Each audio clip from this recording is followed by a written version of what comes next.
Hello, everyone. Welcome back to the channel. Today, we're going to continue our series alphabetically, going through A through Z. We're going to hit the letter G today. I'm here with Glen Kellaway from the basement. 10 favorite songs, beginning with the first letter G. And by the way, Glenn starts with a G. G. So you know it's his Sponsored favorite. by Glenn today. Exactly. Good list today. Again, I'm happy with mine. I think I got 10 solid ones. And just a reminder, only We'll be the one. judge of that, Rich. Yeah, I know you will. You'll let me have it immediately. One artist per top 10 list. So, Glenn, kick it off 10, 9, and 8. Kick it off. 10, 9, 8. Okay, number 10. Spencer Davis Group. Give me some lovin'. Perfect. What a great track that is. And I mean, they were such a great band. They had a lot of cool songs. And then Steve Winwood, obviously. Yeah. I think he was like 16 years old playing in that band or something. Yeah. Oh, yeah. He was young. And just went on to just have a monster career. So that is a favorite song of mine.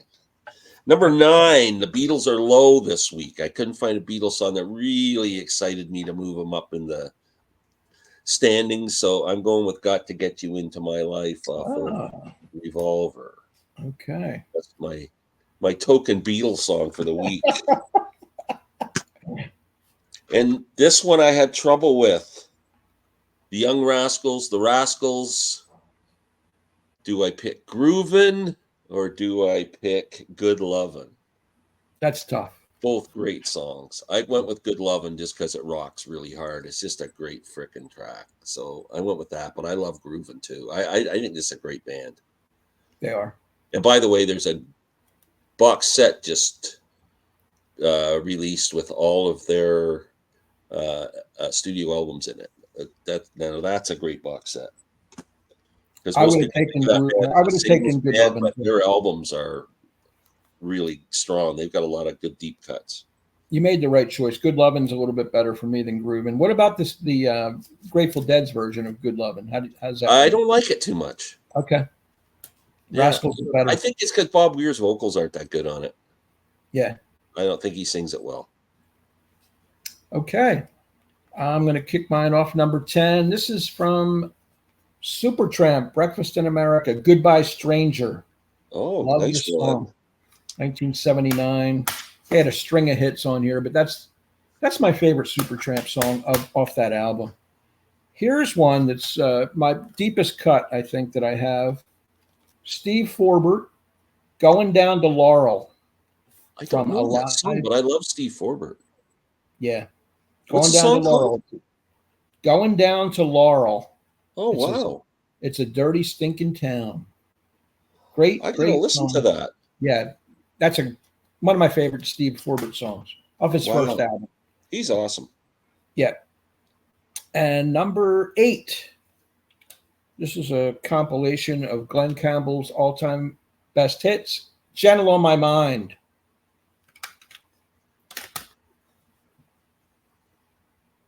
I'm going to save my comments about that until later. Okay. I figured it might be coming because I know I saw you and Sam do it once and it was fantastic, but that's Glenn. Okay. Next, we're doing number 7. Yes. 6 and 5. Yep. My number 7 title track from this, one of the great albums. Paul Simon, might be Paul Simon's best album, Graceland. Yeah. The title track. Great song. Yep. Next, might be the best anthem, best commercial for something positive. Give Peace a Chance. Oh, yeah. Recorded in a hotel room at the Queen Elizabeth Hotel in Montreal, Canada, 1969. And that's number 5 I'm doing now. Number 5's next. Yep. One that came to me 2 minutes before we went on air, Rich, and I went, how did I forget this? Because I love this track. Another title song, introduced this great artist to the world.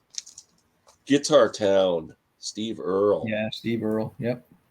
Love that song. That's my number 5. Awesome. All right, I've got 3 big bands here with 3 really good songs. Number 7, Gimme Shelter by the Stones off of Let It Bleed.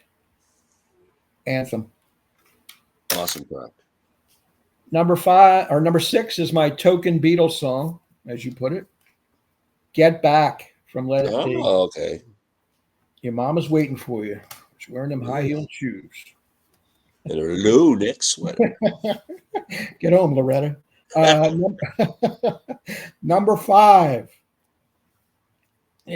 Rumors can never go wrong. Go Your Own Way, Fleetwood Mac. Oh, great track. I never thought about that one. I'm a Lindsey Buckingham fan, and I think that's one of his better songs. Writing about I think him. so too. Great guitar in that song too. Great guitar. Him and Stevie having their troubles, and him putting it into words and music. Awesome. Wow. 4-3-2. Excellent. 4-3-2. Number 4, Bob Dylan makes an entrance. Gates of Eden. There you go. Off of Bringing It All Back Home. I first heard Gates of Eden as a B-side of Like a Rolling Stone when I bought that 45 in 1965. Then bought Highway 61 Revisited. And to my surprise, Gates of Eden isn't on Highway 61 Revisited. It's on Bringing It All Back Home. So then that was the next album I bought. It was the preceding one. But I love that track. Great song. Number 3. One of my favorite Zeppelin songs off of Zeppelin 4, Going to California. Oh, beautiful. Love that track. I forgot that one. Top 10 Zeppelin song for me. Number 2, one that's already been mentioned. We've Got a Match. Gimme Shelter. Okay. Again, I was torn. Get Off of My Cloud or Gimme Shelter. I love both those tracks a lot. I had the same problem. Yep. And went with Gimme Shelter. Awesome. And that's it. All right. Number 4, I'm a big CCR fan. They seem to pop up a lot on my lists. Green River. Oh, title track. Like that storytelling. There's a theme developing today. Title tracks. Yep. This one's not a title track, but Leonard Skinner's debut, Gimme 3 Steps. Oh, great song. That rocks. Southern rock staple. I love Ronnie Van Zant's vocals. He's not a pure singer, but he delivers the goods in these songs, man. Really does. Yeah. And that triple guitar attack doesn't hurt. My number 2 and 1 were flip-flopped at the last minute. I said to myself, if I had to listen to one song today, which am I picking? And my 2 was my number 1, or my 1 was my 2, and 2 is my 1. My number 2, anyway, is God Only Knows off of Pet I knew that was coming up on your list. It had to be. I was thinking it might be number 1.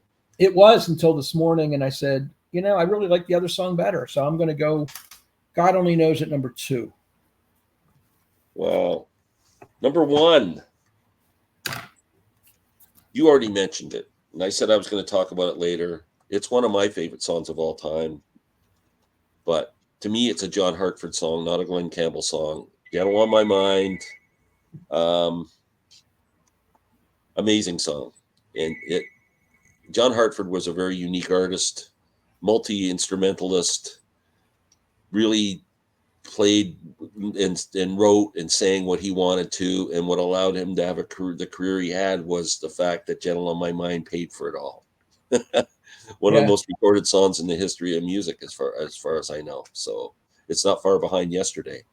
So that's what he always said. That the song was just, it financed him so he could put out what he wanted to put out, and not bow to record labels and hits on charts and stuff. But an amazing man, one of my heroes in life, who I got to meet, and Gentle on My Mind, just one of the great songs of all time. It is. All right, number 1. This is the one that was 2 and now is 1. Title track again. Goodbye Yellow Brick Road. Oh, okay. I just think it's a dynamite song. Never even thought about that. When are you going to come down? When are you going to land? All that stuff. Should have listened to my old man. Great lyrics. Goodbye Yellow Brick Road, where the dogs of society howl. That is great. That's a So really good song. I'm trying to that think of how many. 1, 2, 3, 4, 5. Like we had about 7 title tracks. that's pretty strong. Yeah, that is great. Wow. Just some honorable mentions I want to throw out there, and you can do the same. Glad All Over by Dave Clark 5. Oh, never even thought of that. Going Up the Country, Canned Heat. Never thought of that either. Love that song. How about Green Onions, Booker T and the MGs? Booker T, another great one. Man, there's some good songs there. I have Give Me Some Lovin' down here. Get Together by the Youngbloods. That came real close to me. Another great song. Yeah. Come on, people now. Yeah. Fantastic. And, of course, Get Ready by either Rare Earth or The Temptations. Either one. Didn't even think of that either. I love Rare Earth. Yeah. So there were some classics. Growing Up. Growing Up. That's one of my favorite early Bruce songs. Yeah. And Glory Days is a great song. I like Glory Days. It's probably my favorite track off of the Born in the USA album, which I don't, I'm not, that's me most commercial album, and it kind of was over. I don't know. It's just.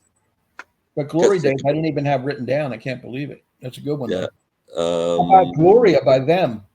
Oh, Gloria. I never thought of that. Probably the greatest garage rock song ever written. Yeah. What band didn't start out and they learned to play Gloria in their garage? I know. Wow. So killers. What other ones did I have? Yeah, I think that's it. Wow. Yeah, I had a couple of late 60s singles like Green Tambourine by the Lemon Pipers. Remember that? Oh, yeah. It was kind of psychedelic. Yeah. And Green Eyed Lady by Sugarloaf. Psych Pop. Yeah. Green Eyed Tambourine. Yeah. Wow. Very cool. So there were some good ones in there. There was. That's awesome. Yeah, this was actually a pretty good list. I'm giving you bonus points for the Steve Forbert song. I think that's. Thank you. I want you to listen to that after we're over. I am going to put it on Spotify and give it a listen. It's a good tune. Yeah. Is that a later album or an earlier album? It's his first album. Oh, is it his first album? Yep. I thought Jack Rabbit Slim was his first album. That's his second one. Because that's the album I discovered him with. Yeah, I have this little twofer here. It's got Jack Rabbit Slim on one side, and it's got cool. Alive on Arrival. This is really his first album. It didn't get commercial play like Jack Rabbit did. They're both good. I told you I hung out with him for a day. You did? Yeah, worked for him. Cool guy? Is he okay guy? He was an interesting guy. We're driving around downtown Toronto, and he's just staring at. You could just tell he's thinking about songs all the time. He was a people watcher, and he would just be looking. I think he was just looking for motivation for another song. That's what I got the impression of all the time when I was with him. That's what artists do, right? And then helped him find he did a set, and it was recorded at the soundboard, and then the soundboard guy took the recording, and he was freaking out. He's going, I got their new songs on there. I don't need these just getting out. So him and I drove around at like midnight to all these places in Toronto where the sound guy would have gone next to a bar or club or something to try to find him so he could get the tape. We finally got it. So how many years ago was that? A while? I'm going to say 94, 90, maybe 93 or 94, something like that. Okay. Yeah. Very good. All right, we're going to wrap it up. Thanks to everybody for watching. Please leave the comments. Give us a thumbs up. Subscribe to Glen Kellaway from the Basement. We'll be back with the letter H later in the week. So for Glenn, this is Rich. Thank you again. Take care, and we will see you soon. Bye. Good night.